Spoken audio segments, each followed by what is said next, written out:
जय श्री राम दोस्तों।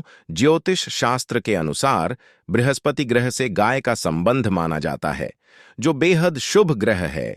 जिस व्यक्ति की कुंडली में बृहस्पति ग्रह कमजोर होता है, वह यदि गाय को रोटी खिलाता है तो उसका बृहस्पति ग्रह मजबूत हो सकता है, जिससे उस व्यक्ति को सौभाग्य, धन, समृद्धि और सुख शांति की प्राप्ति हो सकती है। ज्योतिष शास्त्र के अनुसार यदि आप गाय को रोटी खिला रहे हैं तो उसमें एक चुटकी हल्दी मिला दें। ऐसा कमजोर मंगल और कमजोर बृहस्पति को मजबूती मिलती करने से उसका लाभ कई गुना बढ़ जाता है। हल्दी का संबंध भी बृहस्पति ग्रह से माना गया है। इसके अलावा हल्दी को मंगल ग्रह का प्रतीक भी माना गया है।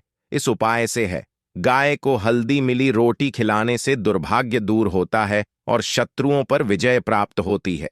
गाय का यूं तो पूरी दुनिया में ही काफी महत्व है, लेकिन भारत के संदर्भ में बात की जाए तो प्राचीन काल से यह भारत की अर्थव्यवस्था की रीढ़ रही है।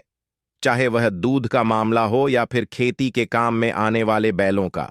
वैदिक काल में गायों की संख्या व्यक्ति की समृद्धि का मानक हुआ करती थी। दुधारू पशु होने के कारण यह बहुत उपयोगी घरेलू पशु है। गाय पालन, दूध उत्पादन व्यवसाय या डेयरी फार्मिंग छोटे और बड़े स्तर दोनों पर सबसे ज्यादा विस्तार में फैला हुआ व्यवसाय है।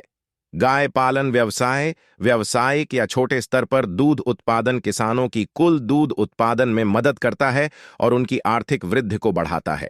इसमें कोई संदेह नहीं है कि भारत में कई वर्षों से गाय पालन कर डेयरी फार्मरों ने दूध उत्पादन से आर्थिक वृद्धि में सबसे महत्वपूर्ण भूमिका निभाई है। गाय पालन कर दूध उत्पादन ने हमारे देश की अर्थव्यवस्था में बड़े स्तर पर भागीदारी की है और बहुत से गरीब किसानों को गाय पालन कर अपना व्यवसाय स्थापित करने में सहयोग किया है। यदि किसी के पास दूध उत्पादन का व्यवसाय स्थापित करने के लिए प्रारंभिक पूंजी है, तो दूध उत्पादन व्यवसाय को किसी भी क्षेत्रों में आसानी से स्थापित किया जा सकता है। गाय पालन की तैयारी, गाय की नस्ल का चुनाव। जब कभी भी आप गाय पालन का व्यवसाय करने को सोचें तो आपके लिए ये जानना बहुत जरूरी है कि कौन सी नस्ल की गाय सबसे ज्यादा दूध देती है, किस नस्ल की गाय का बछड़ा दूध का उत्पादन करने के जल्दी बढ़ता है, या फिर पुरुष बछड़ों को आप कितना बेच सकते हैं। इन सभी बातों का अच्छे से पता कर लेना चाहिए। गाय को अपने शहर के जलवायु के अनुसार ही खरीदना चाहिए ताकि वे आपके शहर की जलवायु को बर्दाश्त कर सके। इसलिए बेहतर होगा कि गाय आप अपने शहर से ही खरीदें। आपके लिए ये जानना भी बेहद जरूरी है कि किस नस्ल के दूध के लिए स्थानीय मांग ज्यादा है। नीचे हम आपको बताएंगे कि कौन सी नस्ल की गाय ज्यादा दूध उत्पादन करती है। मालवी, ये गायें दुधारू नहीं होती। इनका रंग खाकी होता है तथा गर्दन कुछ काली होती है। अवस्था बढ़ने पर रंग सफेद हो जाता है। ये ग्वालियर के आसपास पाई जाती हैं। नागौरी, इनका प्राप्ति स्थान जोधपुर के आसपास का प्रदेश है।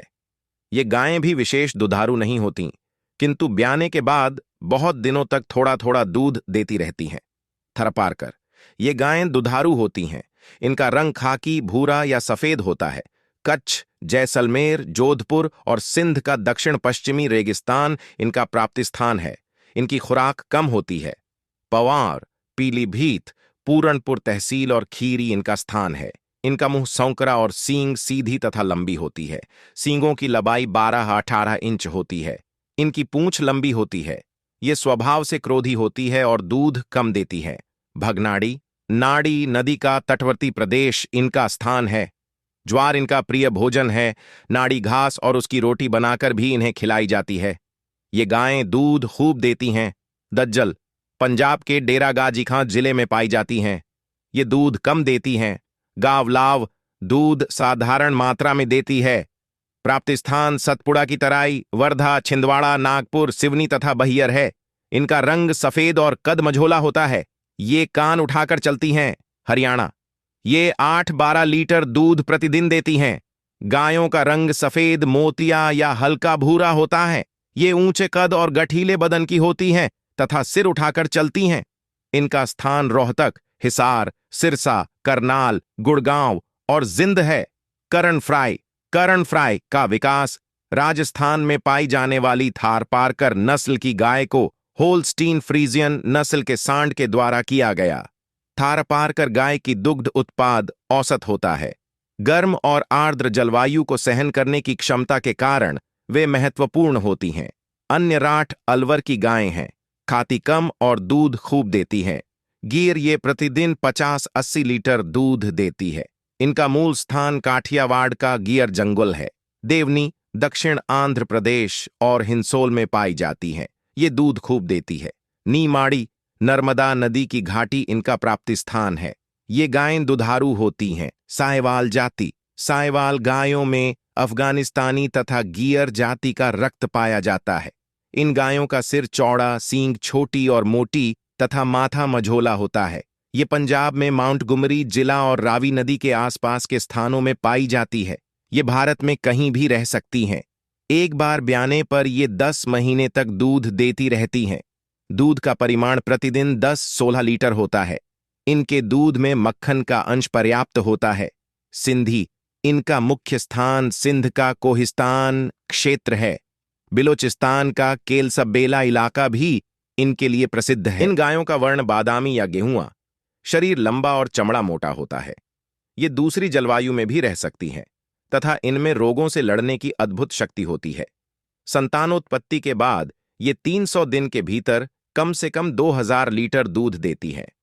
कांकरेज कच्छ की छोटी खाड़ी से दक्षिण पूर्व का भूभाग अर्थात सिंध के दक्षिण पश्चिम से अहमदाबाद और रधनपुरा तक का प्रदेश कांकरेज गायों का मूल स्थान है। वैसे ये काठियावाड़, बड़ौदा और सूरत में भी मिलती हैं। ये सर्वांगी जाति की गायें हैं और इनकी मांग विदेशों में भी है। इनका रंग रुपहला भूरा, लोहिया भूरा या काला होता है। टांगों में काले चिह्न तथा खुरों के ऊपरी भाग काले होते हैं। ये सिर उठाकर लंबे और सम कदम रखती है। चलते समय टांगों को छोड़कर शेष शरीर निष्क्रिय प्रतीत होता है, जिससे इनकी चाल अटपटी मालूम पड़ती है। गाय रखने की जगह जब भी आप गाय पालन व्यवसाय का सोच रहे हों, तो सबसे पहले आपको गाय को रखने के लिए जगह की आवश्यकता होगी। गाय को रखने के लिए ऐसे जगह का चयन करना चाहिए जो मेन मार्केट से ज्यादा दूर ना हो और उस जगह पर ट्रांसपोर्ट की सुविधा भी अच्छी हो। भले ही आप व्यवसाय 2-3 गाय से शुरू कर रहे हों, लेकिन जगह का चुनाव इतना बढ़ा जरूर से करें जिससे आप फ्यूचर में और भी गाय को वहां रख सकें। गाय रखने वाली जगह पर कुछ और चीजों की जरूरत होती है, जैसे कि उस जगह पर गाय के रहने के लिए केवल ऊपर से शेड किया हुआ छोटा छोटा घर बना दें जो कि चारों ओर से हवादार हो। जमीन चिकनी और हल्की ढलाव वाली होनी चाहिए ताकि जब गाय पेशाब टॉयलेट करे तो वो जमने के वजह आसानी से बह जाए। चिकनी जमीन पर गाय की गोबर को उठाने में भी आसानी होती है। प्रजनन अपनी आय को अधिक दूध वाले सांड के बीज से फैलावें ताकि आने वाली संतान अपनी मां से अधिक दूध देने वाली हो। एक गाय सामान्यत अपनी जिंदगी में 8 से 10 बयात दूध देती हैं। आने वाले 10 वर्षों तक उस गाय से अधिक दूध प्राप्त होता रहेगा। अन्यथा आपकी इस लापरवाही से, बढ़े हुए दूध से, तो आप वंचित रहेंगे ही, बल्कि आने वाली पीढ़ी भी कम दूध उत्पादन वाली होगी। दुधारू गायों के बछड़ीहों को ही सांड बनाएं। गाय के बच्चा देने से 60 से 90 दिन में गाय पूर्ण गर्भित हो जाना चाहिए। इससे गाय से अधिक दूध एवं अधिक बच्चे मिलते हैं तथा सूखे दिन भी कम होते हैं। गाय के फलने के 60 से 90 दिन बाद किसी जानकार पशु चिकित्सा से गर्भ परीक्षण करवा लेना चाहिए। इससे वर्ष भर का दूध उत्पादन कार्यक्रम तय करने में सुविधा होती है। गर्भावस्था के अंतिम 2 माह में दूध नहीं दूहना चाहिए तथा गाय को विशेष आहार देना चाहिए। इससे गाय को बच्चा जनते वक्त आसानी होती है तथा अगले बयात में गाय पूर्ण क्षमता से दूध देती है।